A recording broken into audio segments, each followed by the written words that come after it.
Sual verirlər ki, belə deyirlər ki, sahabələrin dövründə evə gələn qonaqlara zövcələri qulluq edirmiş. Və bildiyimiz kimi normalda evə yad adam gələndə biz onların qarşısına çıxmırıq. Yəni bu rəvayət doğrudurmu və sual verirlər ki, bu hədisə əsaslanıb demək olarmı ki, qadın evə gələn kişi qonaqlara xidmət göstərə bilər? Əvvəla bunu qeyd edim ki, sualda qeyd edirlər ki, sahabələrin dövründə evə gələn qonaqlara zövcələr qulluq edirmiş. Yəni belə bir şey yoxdur. Sadəcə bir hədis rəvayət olunur bu barədə və bu hədis səhih hədisdir. Yəni Buxari və Müslim rəvayət edib. Hədis Səhl radiyallahu anhudan rəvayət olunur. Səhl rəvayət edir ki, Əbu Useyd Əs-Saidi evləndikdə, demək onun həyat yoldaşı Ummu Useyd evə gələn, yəni Peyğəmbərimiz sallallahu əleyhi və səlləm və onun səhabələrinə özü yemək hazırladı və təqdim etdi. Və hətta Buxari bu hədisə belə bir başlıq yazıb. Başlıq da belədir ki, demək qadının evə gələn qonaqlara xidmət etməsi fəsli. Lakin bu hədisin şərhində alimlər bildirmişlər ki, necə ki İmam Nəvəvi bildirir, ehtimal olunur ki, bu hadisə hicab ayəsi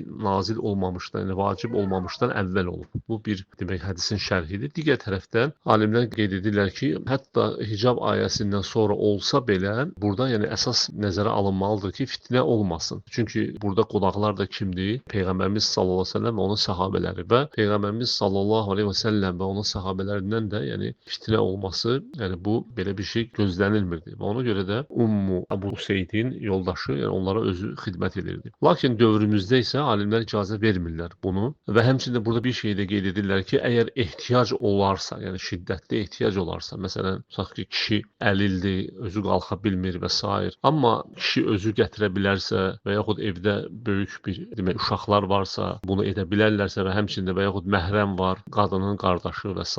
Belə olan halda onlar özləri gedib qonaqlara xidmət etməlidir. Lakin bunu bizim indiki dövrə aid etmək olmaz və demək olmaz ki, bu hədisə əsasən qadın evə gələn kişilərə üzü açıq və hətta əri yanında olsa belə xidmət edə bilər. Yəni belə düşünmək doğru deyil.